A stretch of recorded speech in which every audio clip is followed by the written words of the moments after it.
qui est un partenaire qu'on connaît bien en Wallonie-Picardie parce que quand on organise des missions en Palestine, on va toujours rendre visite à Abdel Fattah et au centre Al-Rawad. Et on a déjà eu aussi l'occasion d'accueillir des spectacles d'Al-Rawad dans la région, à Moucron et Tournai. Et donc, ça nous fait plaisir de pouvoir organiser cet échange ce soir avec toi. Donc, on va proposer donc à Abdel Fattah un échange d'une vingtaine de minutes avant de vous laisser la parole pour les questions et les réponses. Donc, pendant ce moment-là, on vous demande de couper vos micros pour qu'on puisse, pour le confort d'écoute de tout le monde et qu'on n'entende pas les bruits de fond, et de n'activer votre micro qu'au moment où vous posez une question et de le rééteindre ensuite. Voilà. Donc, c'est Jacques qui va animer l'échange avec Abdel Fattah parce qu'il le connaît beaucoup mieux que moi puisqu'il va plusieurs fois par an en Palestine, notamment pour le partenariat entre la ville de Chièvre, et mais le aussi centre la région de Wallonie-Picardie, hein, puisque nous sommes des complices depuis quelques années maintenant. Moi, ce que je voulais simplement, puisqu'il y a au moins une personne qui ne connaît pas Abdel Fattah dans ceux qui nous écoutent, lui demander un peu à la fois de se présenter, de présenter Al-Rawad. Comme ça nous permettra de mieux le connaître et de pouvoir engager ce petit échange de questions-réponses avec lui. Oui, merci Jacques, merci Elise, merci pour tous ceux qui sont venus avec nous. Je m'appelle Abdel Fattah Bousrour et pour ceux qui me connaissent, je dis souvent c'est la version courte. Et la version longue, bien sûr, c'est Abdel Fattah, Abdel Karim, Hassan, Ibrahim, Mohamed, Ahmed, Mustafa, Ibrahim, Mahmoud, Bousrour, Bousrour. C'est les 11 générations. Et je suis le premier à être né dans un camp de réfugiés. Je suis parmi les chanceux qui ont obtenu une bourse pour continuer mes études en France, où je suis resté 9 ans, rentré en Palestine en 1994. Après que j'ai fini un doctorat en génie biologique et médical, et en 1998, avec un groupe d'amis, j'ai fondé le centre Al-Rawad. Et avec une philosophie qui était unique à l'époque, qui s'appelle Belle Résistance. En reconnaissance, toute forme de résistance contre l'occupation est un acte légitime et que c'est un acte de beauté de résister à l'oppression, l'occupation, l'injustice, la dictature. Et que comme la plupart des Palestiniens qui ont résisté dans leur culture, leur identité, leur humanité, leur beauté, leur hospitalité, ne peut montrer sous toute image de la Palestine qui n'est pas souvent montrée dans le média. Et donc, on a choisi l'accès à la culture et à l'art avec le théâtre, parce que je pense que le théâtre était un des moyens les plus beaux, les plus civilisés, les plus directs, et non politiquement corrects, pour s'exprimer, raconter notre histoire, notre version de notre histoire, et construire la paix pour nous, avant de parler de construire la paix avec les autres, parce que je continue à croire que si on n'a pas la paix en soi, on ne peut pas construire la paix avec quiconque. Et être honnête et sincère avec ce qu'on veut dire. Parce que si on n'est pas honnête et sincère avec ce qu'on dit, on ne peut pas être honnête avec quiconque. Donc, le théâtre est un des moyens pour moi qui était à construire cette paix en soi, pour s'exprimer librement, pour raconter notre version de notre histoire et donner aux enfants, aux jeunes la possibilité d'exprimer en pensant vivre pour la Palestine, au lieu de penser que le seul moyen de survivre pour votre pays est de mourir pour lui. Les Israéliens veulent que tous les Palestiniens disparaissent, que tous les résistants disparaissent, que tout dégage de leur pays. Et on veut rester dans notre pays, donc c'est un acte de résistance dans l'existence aussi. Mais bien sûr, en 2000, la deuxième intifada a commencé. Et on ne peut pas dire qu'on est un centre culturel, on va fermer boutique jusqu'à le temps que se calme. Et donc, on a ajouté d'autres activités pour répondre aux besoins de la communauté, en ajoutant la danse, la photo, le vidéo, le soutien scolaire pour les enfants qui ont des traumas et des troubles, des difficultés d'apprentissage. On a comme vous qui commencez à venir, comment soutenir, comment aider. Donc, il y a des amis d'Al-Rawad qui commencent à être accueillis, des gens qui m'ont invité ou invité d'autres pour parler de la Palestine dans leur pays. se connecter dans des projets de partenariat, soutenir les activités d'Arrouad financièrement, moralement, inviter, organiser des tournées pour nos spectacles, etc. Et d'ailleurs, dans ce temps, bientôt, je pense la semaine prochaine, on devrait être chez vous. Malheureusement, avec tout ce qui se passe, on n'est pas. Et donc, voilà, ces tournées sont très importantes. Ces échanges sont très importants. Vous accueillir chez nous, nous accueillir chez vous, c'est très important parce que ça permet de voir qu'on partage beaucoup de choses comme des êtres humains. Et ces similarités doivent nous rapprocher les uns des autres. Et voir aussi qu'on a des différences. Pour moi, les différences sont le plus beau cadeau qu'on ne peut jamais avoir parce que ça permet de nous enrichir et non pas nous marginaliser ou nous faire peur les uns les autres. C'est pour ça, quand on voit ce genre de racisme contre les réfugiés, contre les Noirs, contre les musulmans, contre les Juifs, contre quiconque, c'est quelque chose qu'on ne peut pas accepter. Le racisme, c'est une maladie qu'on ne peut pas accepter comme normale et qu'il faudrait le combattre dans toutes ses formes. Et que nous sommes des êtres humains à part égale. Et la seule chose qui doit nous unir, c'est combattre l'injustice, l'oppression, la dictature, l'occupation, etc. Et non pas la différence entre nous comme des êtres humains. Et c'est ça essentiellement Arrouad. Alors Arrouad est dans un des camps de réfugiés, donc dans le camp Aïda, qui est un des 3 camps de réfugiés à Bethléem, un de 19 en Cisjordanie, un de 27 en Palestine et un de 59 en total dans la région, et qui a à peu près 6400 habitants, dont 2 tiers au moins de 24 ans, sur un espace de 4 hectares, entouré par ce mur illégal d'expansion et annexation côté est et côté nord, avec des caméras de surveillance et de tours Mirador de terreur d'élite israélien. Et le camp a été déclaré en 2017 par une étude de l'université Berkeley aux États-Unis comme la zone le plus hautement exposée au gaz lacrymogène dans le monde. Donc malheureusement, l'occupation continue, même contre les réfugiés qui sont toujours réfugiés chez eux ou dans des régions à côté, et que la clé que symbolise le droit de retour pour les réfugiés palestiniens est toujours dans les maisons pour des portes qui existent ou n'existent plus. Même, on a la plus grande clé dans le camp Aïda qui a été créé par le centre de jeunesse et qui symbolise cette revendication de droit au retour qu'on n'oublie pas et qu'on ne peut pas accepter d'être dénié ce droit. Et M. Abbas ou quiconque veut ou veut pas rentrer, pour moi, c'est mon droit légitime. Que je veux rentrer ou pas, ça doit être mon choix et mon droit et non pas un dictat de quiconque de me dire c'est pas réalistique. C'est réalistique ou pas, les activités ou les faits créés sur le terrain par l'occupation israélienne ne fassent pas mes droits comme réfugié ou comme palestinien. Donc, je m'arrête là pour cette partie. Concernant la tournée, c'est vrai que normalement, on devait dans quelques jours se voir ici, à la fois en France et en Belgique, avec la tournée et la troupe d'Al Road.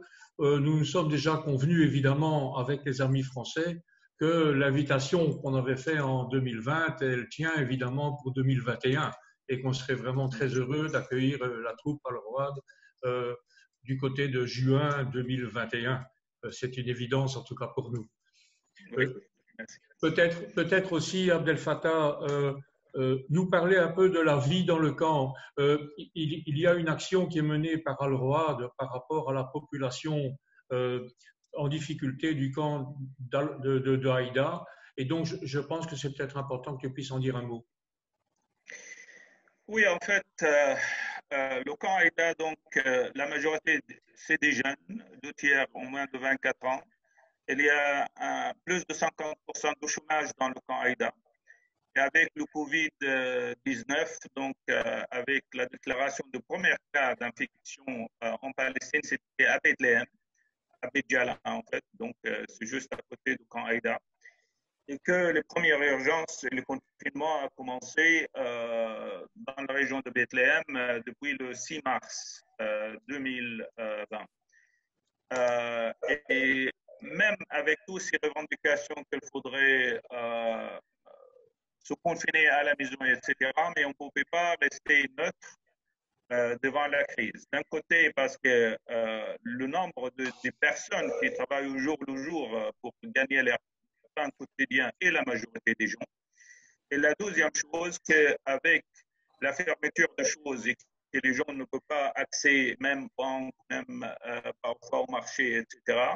Au début, tout le monde avait peur, tout le monde était isolé. Donc, il fallait aider et répondre aux besoins de la communauté. Donc, à Rouad, avec les associations dans le camp Haïda, ont lancé une cellule d'urgence. Comme chaque fois qu'il y a une crise, qu'il y a une incursion par l'armée d'occupation israélienne, qu'il y a un couvre-feu, Rouad se proposait d'être le lieu pour la clinique d'urgence, par exemple, ou la crise de réponse. Comment on dit, le comité de réponse à la crise, au cas d'urgence. Et donc, avec cette année, c'était vraiment exceptionnel parce que toutes les associations dans le Canada, on s'est réunis pour partager les tâches, pour aider notre communauté. Donc, toute la distribution de désinfectants, des matières d'hygiène, des colis de nourriture, des médicaments pour les malades chroniques ou pour d'autres choses, assister les gens même dans des cas où ils avaient besoin des examens médicaux, etc., faciliter le passage avec, sur les checkpoints palestiniens entre les villes, etc. Et donc, il y avait un travail d'urgence. Ce qui s'est tendu, en fait, jusqu'à aujourd'hui, on est normalement sur le cas d'urgence selon l'autorité palestinienne qui s'est tendu encore un mois, ce mois-ci, avec de nouveaux cas qui apparaissent actuellement, même dans la région de Bethléem. Et donc, le confinement continue et il y a beaucoup d'activités qui sont interdites, mais avec les tests qu'on essaye de faire, on a continué pendant le ramadan, qui est une période, comme vous savez, le jeûne pour les musulmans, et qu'avec le temps où tout le monde finalement est devenu dans la nécessité, vu qu'il n'y a personne qui travaille, que les banques étaient fermées, que même ceux qui avaient de l'argent ne pouvaient pas tirer de l'argent, etc. Et donc, il fallait essayer de répondre aussi à ces demandes de garder la dignité et la sécurité des gens. Et donc, on a lancé ce qu'on appelle TIE Aïda, qui est une sorte d'hospice qui essaye de faire des repas pendant ce mois-ci et distribuer les familles dans la nécessité. Alors, on a fait toutes les statistiques dans le camp avec, comme association et mis des niveaux pour les gens. Ceux qui sont vraiment dans le besoin total et donc ils recevaient des repas tous les jours. Ceux qui ont peut aller un peu moins, donc 2, 3 fois ou 4 fois par semaine. Et puis même, on était allé au-delà du camp Haïda à servir de repas dans la région de Doha, de Hecha, le camp de Hecha, le camp Al-Abed Jibrin ou Al-Azza, et des régions un peu autour qui sont venus chez nous et pour demander si on pouvait aider. Et donc, au lieu de 200, 250 repas qu'on pensait distribuer par jour, on est arrivé à la fin jusqu'à 500 et 600 repas par jour, vu qu'il y a le besoin et qu'il y a une générosité aussi des amis en France et ailleurs qui ont soutenu en Belgique, Luxembourg, etc., qui ont envoyé de soutien pour nous aider dans cette crise incroyable et servir les gens. Les repas étaient cuisinés à Rouad, distribués par des bénévoles et des gens d'Arouad jusqu'à la maison. Et on a choisi de ne pas montrer des images des gens, de ne pas avoir les gens venir à Rouad pour recevoir les repas, etc. Parce que pour moi, il faut garder les dignités des gens. Et c'est vrai qu'il y a des donateurs ou des gens qui veulent voir des photos des gens qui reçoivent, etc. Mais moi, j'ai dit non, on ne peut pas faire ça. Il faudrait garder la dignité des gens et les actions qu'on fait, on peut vous montrer ce qu'on fait, mais pas exposer les gens à ce genre d'humiliation avec toute compréhension de la politique de chantage émotionnel pour que les gens donnent plus, etc. Mais pour nous, il y a des limites des choses. Et c'est pour ça la politique d'Arrouad, sans argent, avec argent, on travaille, c'était pour faire comprendre aux gens qu'on a besoin de vous comme partenaires et non pas juste comme des aides humanitaires dans le sens où jeter quelques miettes sur la table, voilà, on a aidé ces pauvres misérables palestiniens. On travaille dans ce partenariat pour aider les gens à garder leur dignité et être fiers avec ce qu'on arrive à faire ensemble. Et là, je voudrais dire aussi que, comme vous savez, ou ceux qui sont venus à Rouad récemment, dans les dernières années, Rouad a lancé un projet de construction en 2014 d'un centre de formation professionnelle. Et donc, il y a une menuiserie qui commence à fonctionner. Il y a une maison d'accueil ou un mini-hôtel, disons, un guest house, où il y a 14 chambres qui sont à un niveau assez bon, je pense. Et qu'il y a un restaurant cuisine qui sera fait au dernier étage, qu'il y a équipé jusqu'à certaines limites, mais on n'avait pas tous les équipements. Donc, heureusement qu'il y a par exemple une personne de camp Al-Azza qui nous a donné un four à utiliser pendant le mois de Ramadan gratuitement. Et qu'il y a des gens qui ont aidé dans d'autres matériels aussi, d'autres équipements qu'on puisse utiliser pendant le mois de Ramadan pour pouvoir répondre aux besoins. Toute l'équipe, le chef, etc., était bénévole. Donc, on n'a pas payé un sou pour les gens qui travaillaient toute la journée ou à distribuer les repas, etc. Donc, ça nous a aidé et nous a économisé énormément des choses et nous a permis de faire ce qu'on pouvait faire vraiment dans le respect et dans la dignité. Le travail continue malheureusement et les besoins sont énormes. Et même les universités ont continué là pour le renouvellement de l'inscription, bien que tout se passe en ligne, bien qu'il n'y a pas des universités ouvertes ou des écoles, même la plupart, bon, ça travaille en ligne, mais payer comment dire, les frais de scolarité à l'université, c'est toujours là. Il faudrait aider les gens dans ce sens-là. Il faudrait aider les malades dans les médicaments. Il faudrait aider les gens même des couches ou les laits pour les nouveau-nés ou les enfants, etc. Donc, il y a des besoins qui continuent malheureusement parce que le travail n'est pas ouvert, les possibilités des gens à circuler, c'est limité. Et la plupart des gens, même ceux qui travaillent avec l'autorité palestinienne, ne reçoivent pas de salaire. Et donc, tout le monde dans le besoin, et c'est une responsabilité énorme. Et c'est là où on regrette qu'on n'est pas un millionnaire, parce qu'on ne peut pas subvenir à tous les besoins, à toutes les demandes.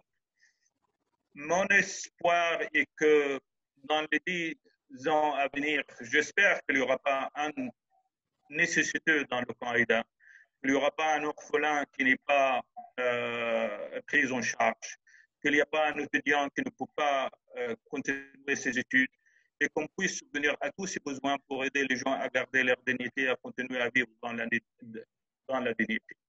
C'est une entreprise énorme, mais pour nous, il faudrait qu'on essaye de travailler pour qu'on puisse aussi subvenir à nos besoins. Et c'est pour ça je remercie Jacques et je remercie la ville de Chiappe qui a pris cette entreprise et la région de Wallonie dans cette étape de nous aider à tenir une partie de premier étage qui sera dédiée aux médias et technologies, robotiques, etc., et des activités dans ce genre. Finir les équipements pour qu'on puisse aussi, les gens qui viennent utiliser le guest house ou manger des repas et faire rentrer de l'argent à Rouad, ça nous aide à, Inch'Allah, subvenir à ces besoins et aider les gens qui sont dans la nécessité et créer des emplois. Aujourd'hui, on a à peu près 22 employés à Rouad avec salaire et qu'on a continué à payer leur salaire en entier.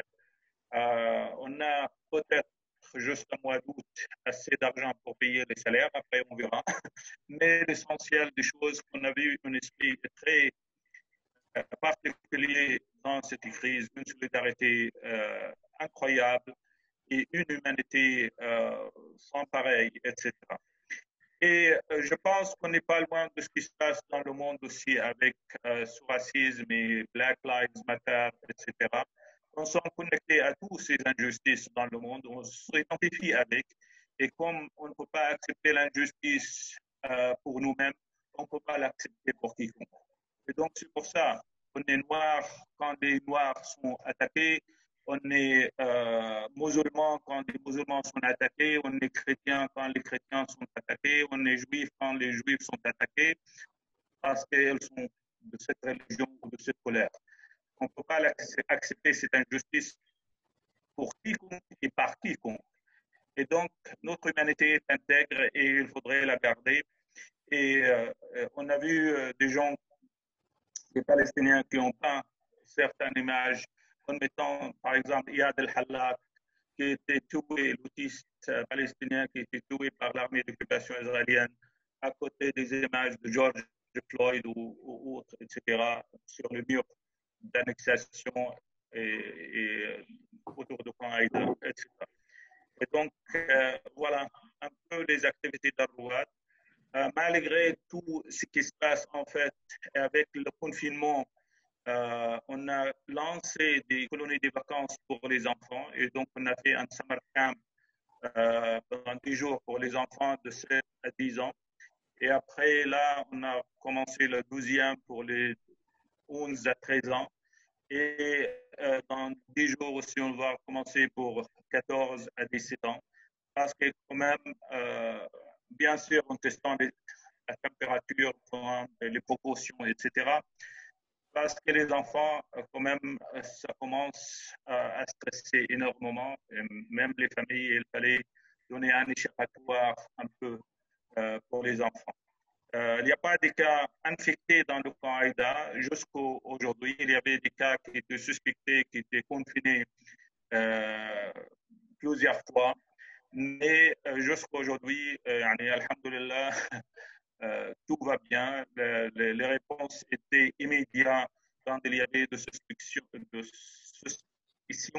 des cas, etc., et confinés, que ce soit dans leur maison ou dans le siège de confinement de l'autorité palestinienne. Voilà. En tout cas, merci pour ce témoignage, puisque c'est à la fois un espoir et aussi une résistance. Nous sommes pour l'instant préoccupés par 3 thèmes et dans notre plaidoyer par rapport aux politiques notamment, il y a la question de l'apartheid, il y a la question de l'annexion et la question de la reconnaissance. Et c'est peut-être le lien que je veux faire avec la deuxième partie de cet échange au niveau des questions-réponses que nos amis qui nous écoutent, et on ne les voit toujours pas, mais on les sait attentifs, pourront te poser par rapport à la fois un travail effectivement de partenariat, mais engagé dans la permanence. Je pense que c'est peut-être cela le terme le plus important, c'est qu'on est dans une amitié et un partenariat en permanence. Et on aura l'occasion sans doute d'avoir l'une ou l'autre question qui tourneront autour de ce que vivent les gens en Palestine, de ce plaidoyer et des actions que nous menons ici à partir de la France ou de la Belgique et particulièrement dans cette région de Wallonie-Picarde. Mais je vais laisser alors la parole à Élise pour l'animation de cette deuxième partie qui se fera en questions-réponses de manière tout à fait sympathique et conviviale. Oui, et donc pour l'instant tout le monde a son micro désactivé. Donc si quelqu'un veut prendre la parole pour poser une question à Abdel Fattah, il peut activer son micro et poser la question qu'il veut. Est-ce qu'il y a des questions? Oui, Dominique. Si personne ne prend la parole tout de suite, justement, j'aurais bien aimé demander à Abdel Fattah, mais le pauvre, on peut lui demander 36 000 fois, ce qu'il pense comme évolution de la situation. Donc, apartheid, annexion, reconnaissance de la Palestine, c'est tous les sujets dont on est occupé. Pour moi, ce qui compte surtout, c'est le BDS, donc faire arrêter, freiner la politique israélienne au moins dans le soutien à la politique israélienne qui pour moi continue avec la colonisation, l'enfermement, etc. Donc, on nous propose de... Voilà, qu'est-ce que tu peux dire par rapport à cela? L'apartheid, l'annexion, la reconnaissance d'un État alors que la colonisation continue, tout ça. Voilà.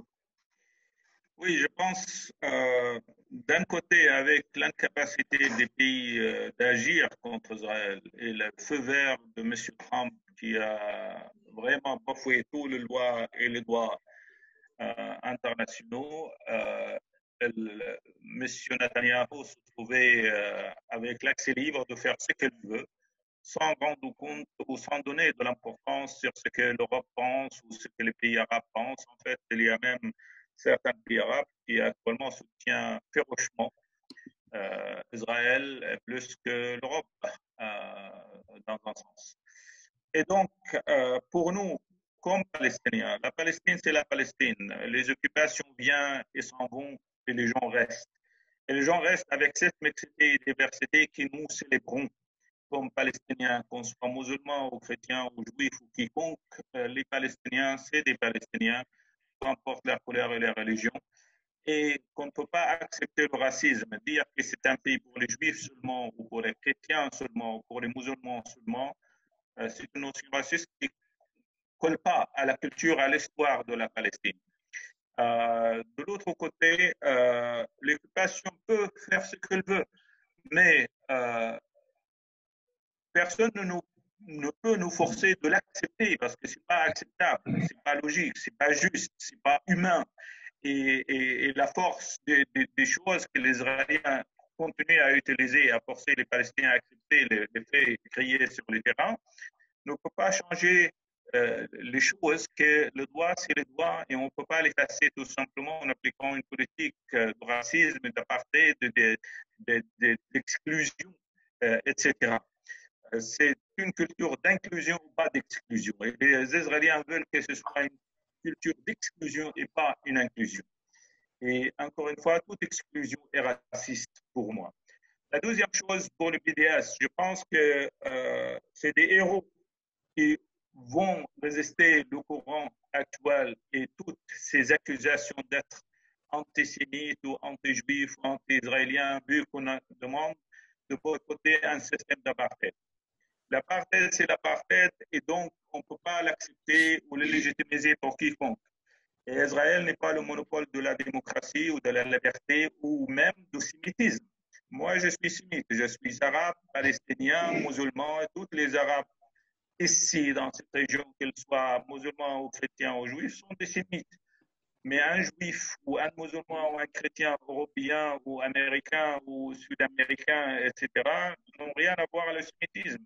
C'est une région géographique par rapport à Sam, fils de Noah, et non pas une religion, etc. Et donc, les Israéliens ont travaillé à faire l'équivalence entre quatre termes qui ne sont pas égaux. Le juif n'est pas égal aux sémites, n'est pas égal aux sionistes, il n'est pas égal aux Israéliens.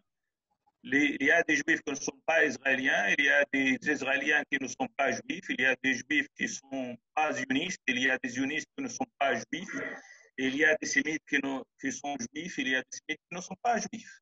Et donc, ces quatre termes ne sont pas égaux. Donc, dire que si on est contre la politique israélienne, on est antisémite, je suis désolé. Ça, c'est de falsification de ce terme, etc. Les gens qui agissent avec le BDS n'agissent pas par la haine, agissent pour le droit. Et c'est un droit moral, non violent. Et c'est à tout le monde, quand on parle des valeurs humaines et des droits de l'homme, de résister à l'oppression, de résister à l'apartheid, de résister au racisme. C'est un droit légitime et c'est un droit moral et c'est un droit non violent. Et donc, chez nous, en islam, par exemple, on dit, notre prophète Mohammed sallallahu alayhi wa sallam a dit, soutenez votre frère, qu'il soit juste ou injuste. Alors, les compagnons de notre prophète, sallallahu alayhi wa sallam, ont dit, bah, on comprend que vous soutenez quelqu'un qui est juste, mais comment soutenir quelqu'un qui est injuste? Il a dit par l'empêcher de faire l'injustice. Et donc, si on aime Israël, on n'aime pas Israël, il faudrait qu'elle soit juste. Et donc, quand elle soit juste, c'est la fin de l'apartheid, la fin du racisme, la fin de l'exclusion, etc. Et la fin de l'occupation, tout simplement.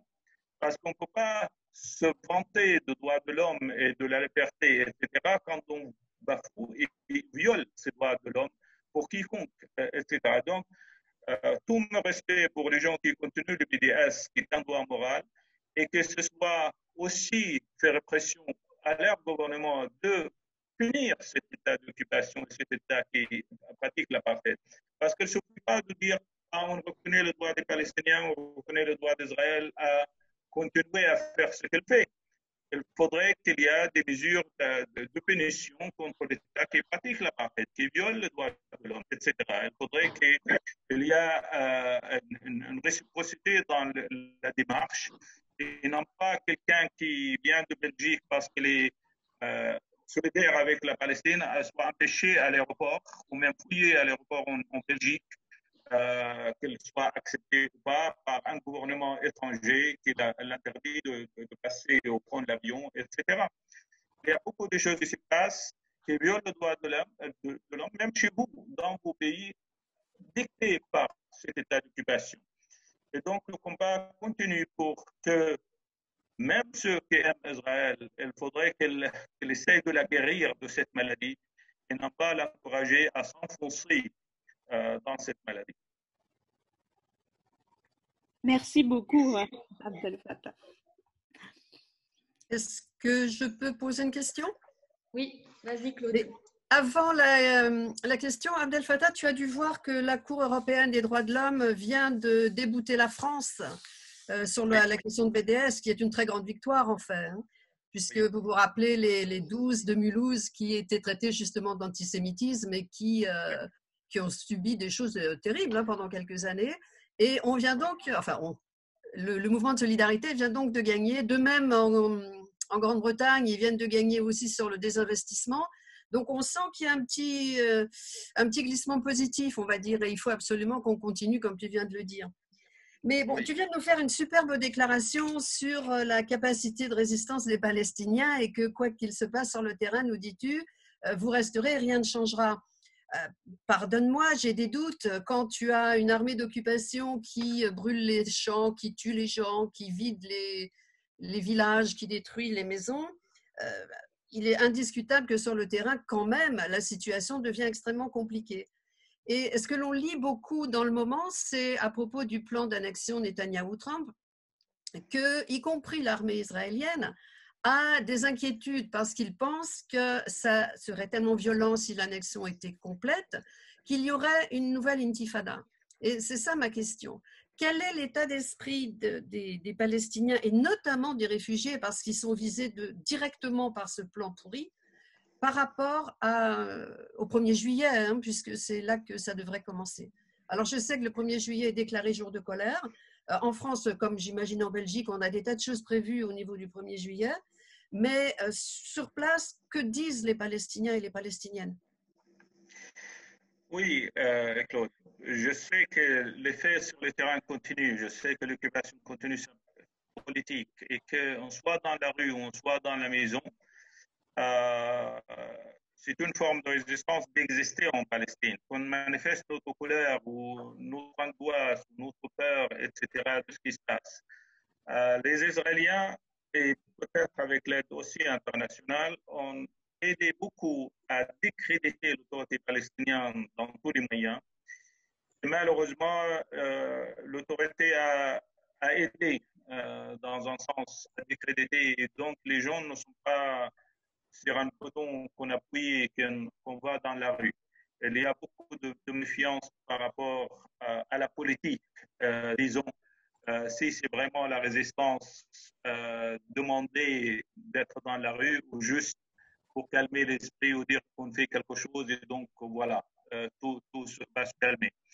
Mais pour moi, l'occupation, c'est l'occupation et peu importe ce qu'elle fait. ça ne peut pas nous mettre à genoux dans le sens où toute la politique israélienne, tous les bombardements qu'ils ont fait contre Gaza, par exemple, toute la politique d'interdiction de circulation, ou d'interdiction de permis, ou d'interdiction de voyage, ou d'emprisonner des gens, ou les faire chanter par tous les moyens pour qu'ils deviennent au labo, ou certains même sont devenus ou pas, etc. La politique continue, mais la résistance aussi des gens continue, qu'ils soient dans la rue ou dans la maison, ou continuer à aller dans les terrains pour planter leurs arbres, interdits ou pas, elle essaye de trouver des moyens pour aller cultiver leurs terres ou aller à l'université ou aller au travail, etc. Donc, les différentes formes de résistance ou même le rejet de cette politique israélienne, euh, bien sûr, ça continue. Il y a une résistance contre tout ce qui se passe dans le sens où le fait accompli, c'est la chose qui est fait. Et mettre les gens à genoux, malheureusement, ça continue. Les menaces, ça continue contre des personnes, contre des groupes, etc., contre des partis politiques. Mais l'essence des choses, je pense qu'il y a un refus général de ce genre de politique. Les Israéliens ont essayé de circuler des choses comme les Palestiniens veulent qu'on revienne et qu'ils ont plus de foi dans les Israéliens que dans l'autorité palestinienne, etc. Il y a beaucoup de propagande qui circule dans ce sens-là. Moi, je ne suis pas un fan de la politique de l'autorité palestinienne jusqu'à un certain sens. Et là, je pense que j'ai un respect pour le stand qui continue à empêcher toute forme de contact. Je connais des gens qui sont dans les bureaux de coordination avec les Israéliens, etc. Et ils ont des indications, aucune relation ne se connecte dans les niveaux de coordination. Alors que c'est vrai ou c'est pas vrai, bon, c'est pas mes oignons, mais il est clair qu'il y a une demande générale d'arrêter toute coordination sécuritaire avec les Israéliens et même coordination civile avec les Israéliens, qu'il y a une instance de l'autorité palestinienne pour qu'il n'y a pas ces attaques aux gens qui encouragent la résistance, etc. Et qu'il y a un refus total de l'État israélien d'annexation. L'annexation continue, oui, malheureusement, ça continue. Et on ne peut pas le faire tout seul s'il n'y a pas de gens comme vous ou vos gouvernements qui essayent de mettre aussi limite pour cette expansion des Israéliens et l'annexation. Et la politique doit être claire, très claire. Il y a une violation de droit international avec cette annexation. Il y a une occupation dans notre pays qui continue malheureusement, bien que bon, l'occupation n'a pas commencé seulement en 1948, mais depuis 1916-1917. Mais je pense qu'il y a un sentiment qu'on est seul dans le combat, dans le sens où, oui, il y a des refus des États, il y a des choses des critiques par rapport à Israël, mais il n'y a pas de mesures directes pour punir cet Israël de viol qu'ils font. Et là, bon, c'est vrai qu'il y a un sentiment d'être seul dans un sens vis-à-vis au niveau politique, mais au niveau populaire, au niveau des gens et au niveau des actions des gens comme APS ou les actions des gens de solidarité avec la Palestine, il y a quand même un encouragement qu'on n'est pas seul dans ce sens-là. Et que la politique reste dans l'hypocrisie un peu et qu'il faudrait qu'elle se mette à voix claire et nette par rapport à la politique israélienne. Oui, il y a un vote pour la résolution de la reconnaissance de l'État palestinien qui va être soumis au Parlement jeudi 25 juin en Belgique.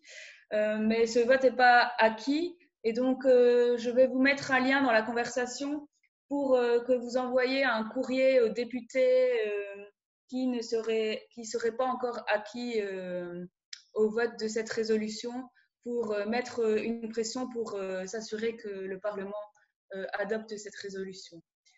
Est-ce qu'il y a d'autres questions? je pense juste sur ce point-là que c'est bien qu'il y a une reconnaissance, mais quand même, c'est accompagné avec des actions contre la politique israélienne. On ne veut pas juste des gestes symboliques. On ne veut pas des piqûres d'anesthésie pour dire voilà, c'est reconnu sur la belle victoire, pendant que toute relation continue à être normale avec le système d'apartheid de la colonisation israélienne. Il faudrait qu'il n'y ait pas juste ce genre d'hypocrisie politique dans le sens. Et qu'il faudrait s'accompagner avec vraiment les droits et la justice pour tous et non pas juste pour faire le symbolique, tout simplement. Et ça ne veut pas dire que ce n'est pas important de le faire chez vous, de pousser, mais ça doit aussi pousser vers la justice et l'égalité aussi dans cet esprit-là.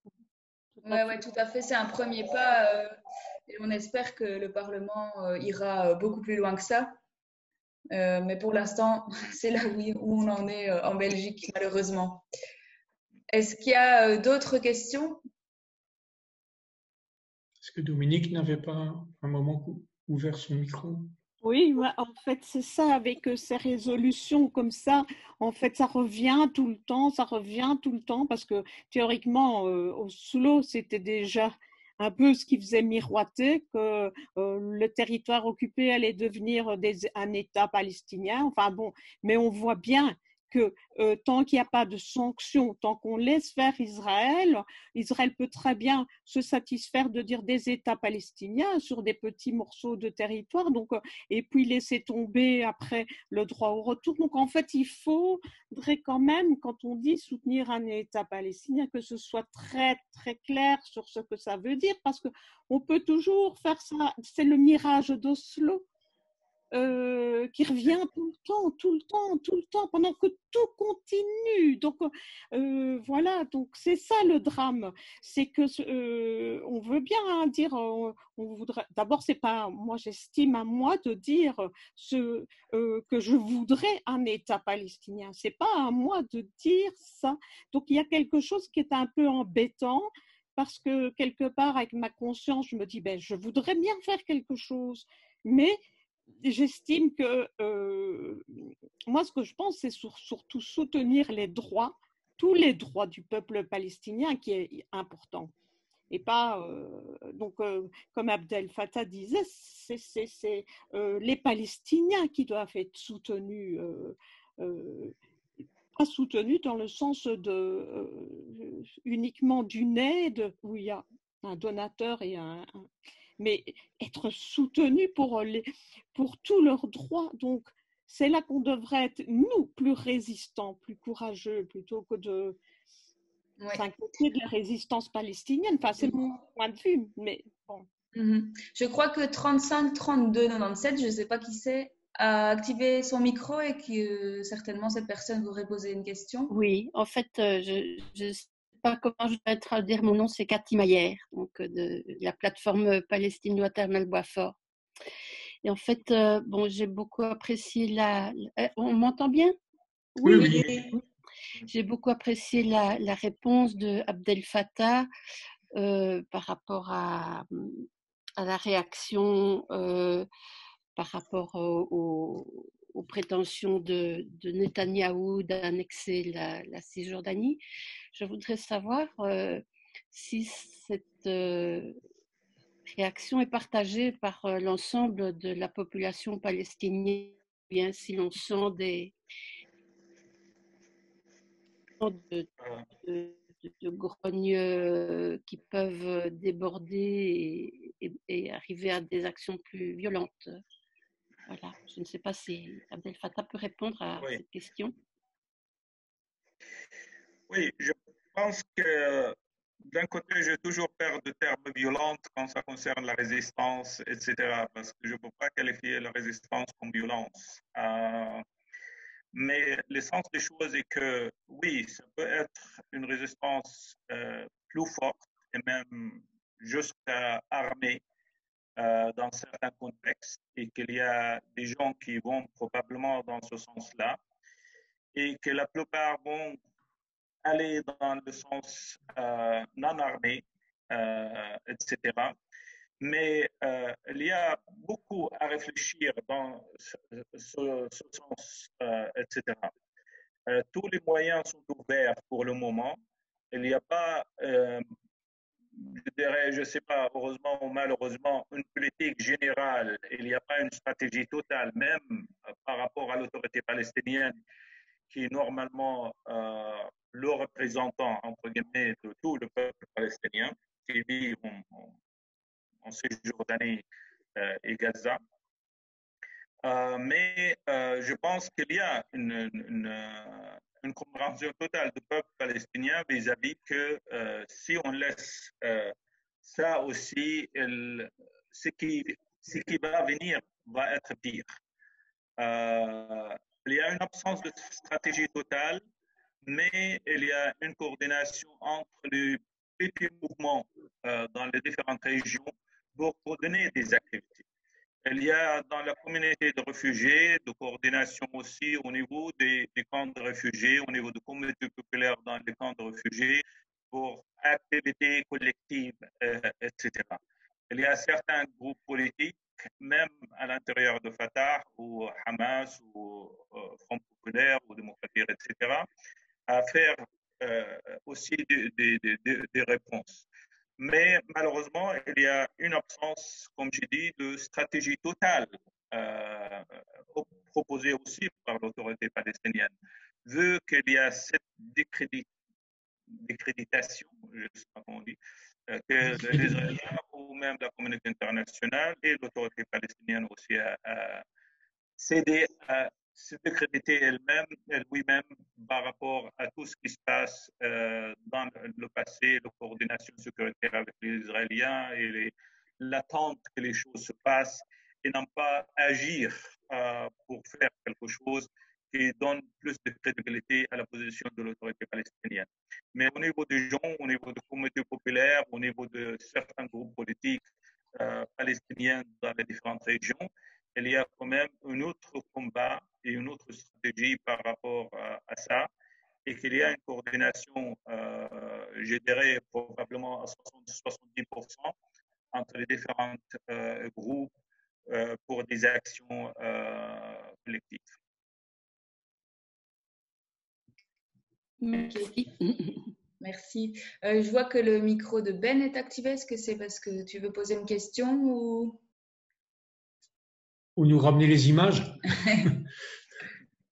Non. Et il y avait... Moi, je veux bien poser une autre, si c'est possible. Oui. D'accord, ouais. Je voulais justement te demander, Abdel Fattah, sur la coordination entre les camps, comment ça se passait, indépendamment d'ailleurs du plan Netanyahou-Trump, hein, comment ça se passait de manière générale. Si je me souviens bien, il y a quelques années, entre tous les camps, il y avait eu un espèce de projet qui était mené par des groupes de jeunes dans les camps, c'était au moment où Internet se répandait partout, et il y avait une communication très fréquente entre les différents camps. Est-ce que ça existe toujours ? Est-ce qu'il y a un lien entre les camps de Cisjordanie, de Gaza, du Liban, etc. Et au niveau de la stratégie qui manque, comme tu dis, quelles sont les différences avec Gaza? Est-ce que les camps de Gaza manifestent de la solidarité, par exemple, avec les réfugiés de Cisjordanie qui vont prendre de plein fouet l'annexion si elle a vraiment lieu? Et une question annexe, Abdel Fattah, si tu veux bien. Les comités populaires, je ne me rappelle pas comment ils sont élus. Est-ce que c'est au niveau des partis qu'ils mettent des groupes politiques qui mettent quelqu'un, ou y a-t-il un vote de la population? Oui. Je pense qu'au niveau des comités populaires, jusqu'à il y a peut-être 6 ans, il n'y avait pas vraiment des élections propres, etc. Le comité populaire a été fondé par le département de réfugiés, membre de l'OLP, et non pas de l'autorité palestinienne. Et donc, ils ont les mêmes couleurs de l'OLP avec toutes les branches politiques dans un sens. Donc, dans le Qaïda, il y avait des gens de Hamas, de Fatah, de Front populaire, de Front démocratique, etc., des indépendants, etc. Il y a 6 ans, je pense que le département de réfugiés a commencé à réfléchir à réactiver ces comités populaires, etc. On a fait la lumière. Et donc, ce genre de démarche était fait pour réactiver. Il n'y a pas des gens qui étaient élus en 1996 continuent à être des dirigeants tout le temps et il faudrait de sang nouveau, etc. Et donc, dans le Canada, il y a eu des élections et c'est la population qui participe. Et donc, par exemple, le modèle au camp Aïda, c'est qu'il y avait, par exemple, des représentants de chaque association dans le camp et des gens indépendants, des gens qui sont actifs pendant la période des dernières années, par exemple. Il y a des jeunes aussi. Et donc, c'est pratiquement particulier pour chaque camp, je pense. Il y a certains où c'est Fatah qui domine, il y a certains qui c'est plus mixé comme chez nous, par exemple. Alors, la coordination entre les camps ou les connexions avec les jeunes, etc., c'est un peu plus limité, malheureusement. Et ça, c'est pas en total, mais particulier. Je veux dire que je suis invité pour aller au Liban, faire un atelier ou faire des choses quand si elle arrive à faire coordination pour moi pour que je puisse rentrer au Liban, etc. Et donc, il y a des relations entre des associations individuelles dans un sens, pas dans le collectif qu'il y avait auparavant. Il y a par exemple des associations comme Badil où on essaye de continuer à coordonner. Donc, il y a un réseau de réfugiés, il y a un réseau de déplacés de l'intérieur avec les réfugiés de l'intérieur et les réfugiés de l'extérieur de la Palestine, les réfugiés palestiniens bien sûr. Et donc, il y a des coordinations au niveau de stratégie, de position, au niveau de décision des Nations Unies, au niveau de résolution même de décision de l'autorité palestinienne. Parfois, il y a des réunions avec eux par rapport à la cause des réfugiés, etc. Pour la stratégie des réfugiés eux-mêmes, à la mettre à la table pour l'autorité palestinienne aussi, ou par rapport à la politique internationale. Il y a aussi récemment beaucoup de travail sur la politique de la Commission européenne de suivre le modèle américain par rapport au terrorisme, etc. Détecter certains partis politiques palestiniens comme terroristes et qu'il ne faut pas et qu'ils contrôlent qui va travailler, qui ne va pas travailler, etc. Et donc, il y avait un mouvement de rejet total, essentiellement par des associations dans l'Iran et ailleurs, mais la plupart, les plus virulents étaient dans les camps essentiellement et dans certaines associations qui travaillent sur les droits des réfugiés ou les droits culturels, etc. Et là, c'est vrai que c'est un combat qui est très important parce que c'est à nous, essentiellement, je crois, dans notre force, de dicter aux donateurs ce qu'on a besoin et comment elle peut nous aider, ou si elle veut, dans le respect de nos droits et nos valeurs, et non pas nous dicter ce qu'il faut faire. Sinon, on va couper le robinet comme M. Trump a fait. Ou comment. C'est pas à l'Europe de prendre cette décision-là, de qualifier la résistance palestinienne comme terrorisme, etc., ou comme violence, comme j'ai dit tout à l'heure. Gaza et la Cisjordanie, je ne sais pas si on peut parler de solidarité entre nous parce qu'on est dans le même bain. Et donc, si je ne sens pas avec mon frère à Gaza ou ma sœur à Jenin ou quand Shatila, etc., qu'est-ce qui nous connecte alors? Et donc, c'est vrai que ce qui s'est passé à Gaza dans les bombardements, etc., il y a des actions d'aide et d'entraide et des manifestations, etc. Et je pense que c'est pareil par rapport à Gaza. L'essence des choses, je pense qu'il y a beaucoup de problèmes qui sont posés devant les gens et qu'il y a, comme chez vous, comme ailleurs, les gens sont dicter dans un sens à aller chercher leur pain quotidien, oublier le problème au-delà de ça. Et ça, malheureusement, c'est devenu pas seulement la politique israélienne, mais aussi la politique internationale. Si vous voulez de l'argent, faites ceci. Si vous voulez, ça c'est notre call à projet. Ça, c'est notre appel à projet. Donc, il faudrait suivre ça, sinon vous n'allez pas avoir de l'argent, etc. La normalisation,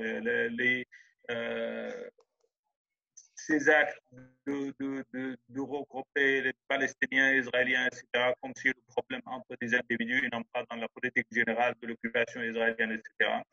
Ça, c'est très encouragé, malheureusement. Et donc, je pense qu'il y a ce qu'on appelle solidarité entre les camps de réfugiés ou les villes palestiniennes entre elles. Bien sûr, il y a cette fraternité, il y a cette commune lutte et résistance contre l'occupation israélienne, contre ce qui se passe sur les terrains. Ça devient plus fort, ou ça refroidit un peu, ou ça affaiblit un peu, dépendant du contexte général. Mais elle est toujours là. Et je pense que comme chaque peuple, on a aussi les problèmes qui sont particuliers à la région et le problème général. Dans la cause générale, il y a une solidarité collective. Dans les problèmes particuliers, parfois, il y a des hauts et des bas.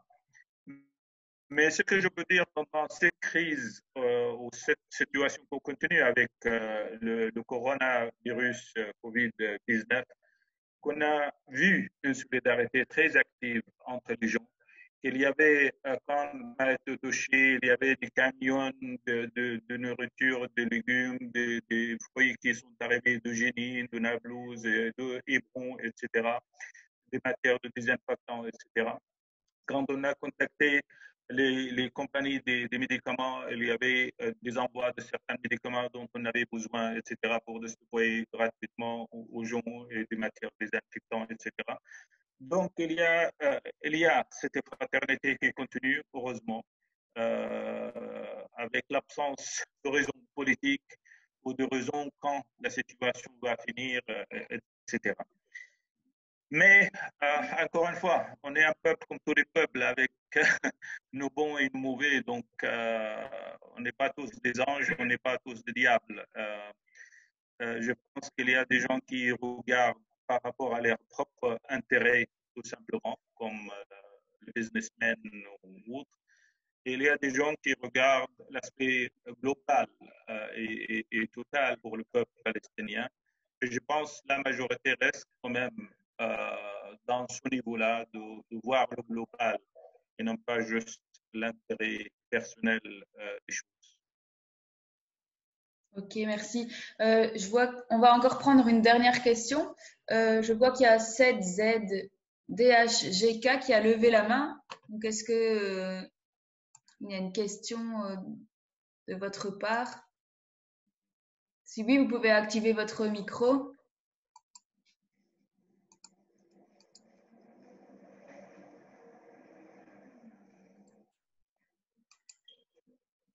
Non? Non. Non?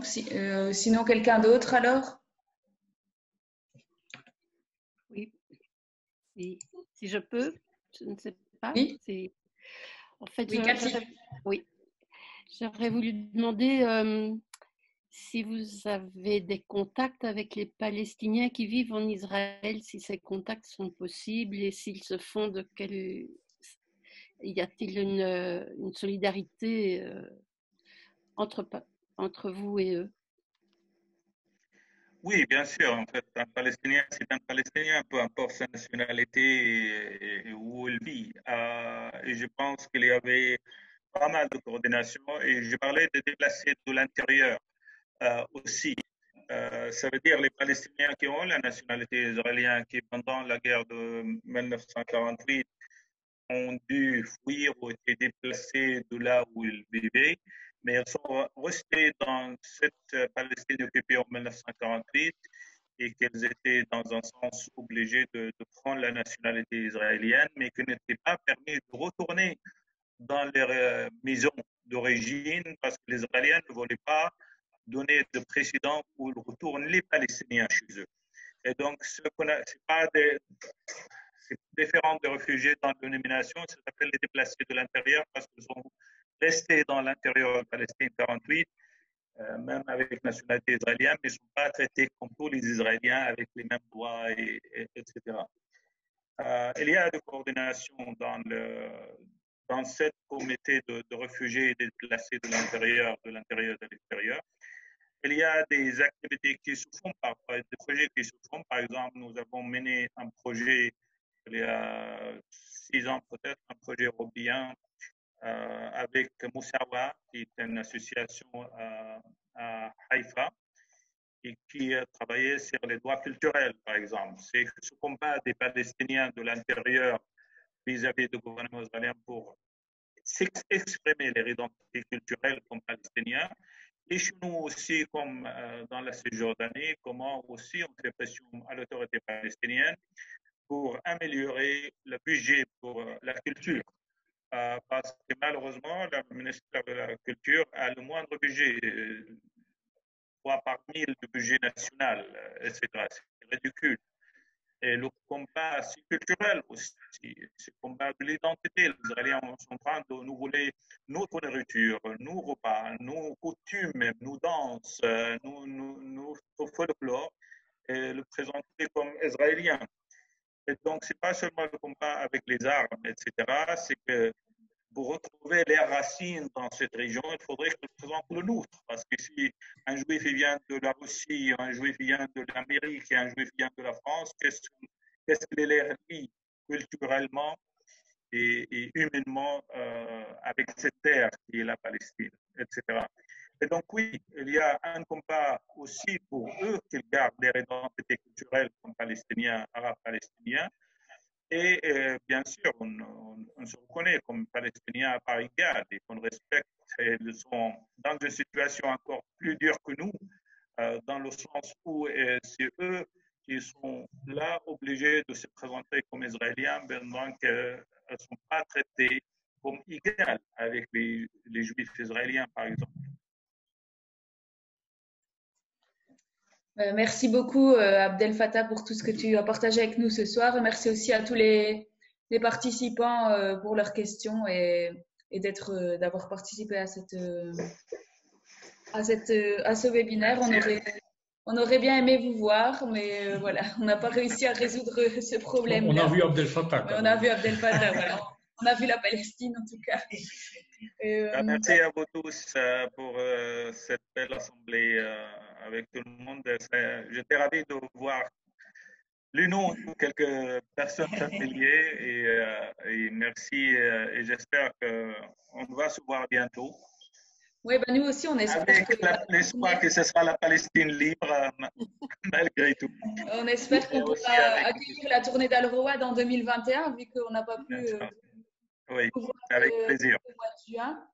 Voilà. Et le webinaire a été enregistré, donc pour ceux qui sont arrivés en retard ou si vous avez des connaissances qui n'ont pas pu nous rejoindre, vous pourrez revoir le webinaire sur la page Facebook de l'ABP.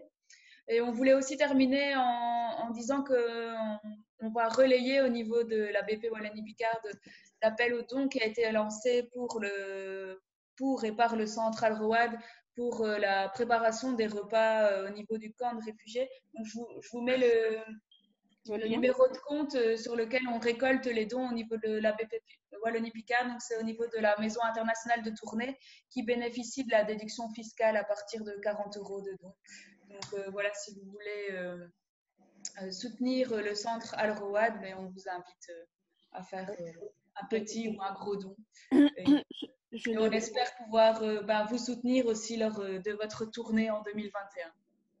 Inch'Allah, merci.